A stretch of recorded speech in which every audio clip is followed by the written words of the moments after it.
waxaa la dumiyay guriga Abubakar Sidiq waxaana lagu bedelay hotelka Hilton. guriga Khadija Binti Khuwaylid ee deganaan jirtay xaaska nabigana waxaa lagu bedelay musqulo caam ah oo dadka ka dhaxeeya sida magaalada markay isugu bedelayso Las Vegas yar.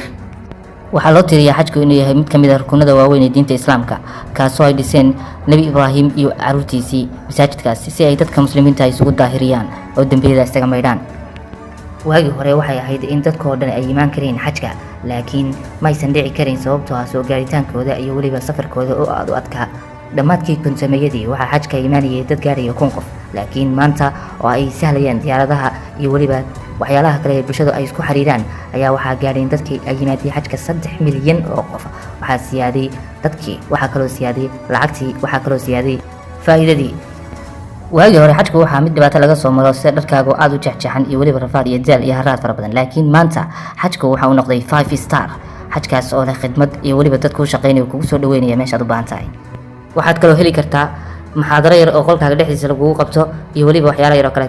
waxaa kaloo heli kartaa haddii aad tahay dadka magaca ku leh bulshada dhexdeeda inaad heshid askar iyo waardiye kuwaas oo waardiyahaas oo ka dhex muuqanaya bulshada kor marka laga eego laakiin waxaas oo dhan uma muuqdaan wax aad weyn sababtoo ah inta lacagta haysatan lacagtooda ku meel marayaan inta magacana magacooda. laakiin mushkilada jirta ayaa waxay tahay in magaalada Maka aysan ahayn magaaladii Maka ee awowga waagi hore hadduu yimi uu hore u yaqaanay. Maka 95% waxaa baaba'ay ataarteedii hore iyo raadadkeedii labadii cabdi ee ugu dambeeyay. waxaa la dumiyay gurigii ay deganayd hooyadeena Khadija Binti Khuwaylid oo laga dhisay 1400 oo musqulood oo dadka ka dhaxeeya. waxaa kaloo la dumiyay guriga uu deganaa Abubakar Sidiq waxaana laga dhisay hotelka Hilton. qalcadda ajiyaad ee taariikhda lahayd ee UNESCO diiwaan gelisay waxaa lagu bedelay burjiga weyn ee saacadda magaalada Maka.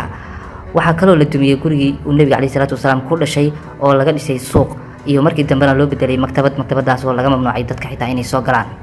sidii horeba loogu dumiyay tiirarkii Cabbaasiyiintu ay kaga tageen gudaha magaalada Maka ee xaramka dhexdiisa. Makada maanta waxay u eg tahay Las Vegas ascaarteeda aad u qaaliya. haddii aad doonaysid inaad burjiga saacadda qada ka soo cintid waxay kugu qaadanaysaa $5,000 Mareykanka inaad tii qaadatid xilliga aad xajka ku jirtid.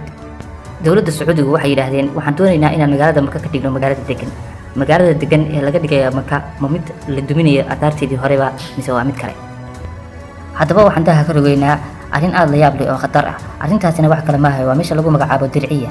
waxay hore u ahaan jirtay saligii hore ee dowladdii ugu horeysay ee Saudi Arabia taasoo ku duntay gacanta maamulkii Cusmaaniyiinta. meeshan Dirciya la yiraahdo ayaa dowladda Sacuudigu waxa ay ku bilowday dhismahaas oo ay doonayso inay dib ugu soo celiso waxyaalihii ay dumiyeen Cusmaaniyiintii hore. waxa kale ay ka dhigtay meel madxaf ah oo loo soo dalxiis tago. meeshan ayaa waxa lagu daray UNESCO liiska waxyaalaha cajiibka leh laakiin waxa la yaab leh UNESCO inaysan aqoon magaalada Maka laakiin ay taqaano Dirciya. laakiin culimada Saudi Arabia ayaa waxay fadwoodeen in ay bannaan tahay in la dubiyo qubuurta asxaabta sababtoo waxa ay leeyihiin waxaan ka baqaynaa inay noqdaan meel lagu cibaadaysto oo cibaado loo aado.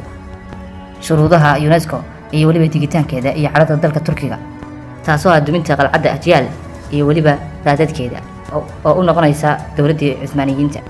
ilaalinta taariikhda qoyska reer Sacuudi iyo waliba duminta ataartii iyo waxyaalihii Islaamka uu ka tegay xadaaradii hore. magaalada Maka ee maanta waxay u eg tahay magaalooyinka reer galbeedka. taasina waa arrin la yaab leh. waxa uu hore u yiri nin gabyaa Carbeed oo caan ahaa reer Maka way garanayaan qalcadahoodii iyo buurahoodii hore haddiiba ay jiraan wax ka soo haray oo asal ah.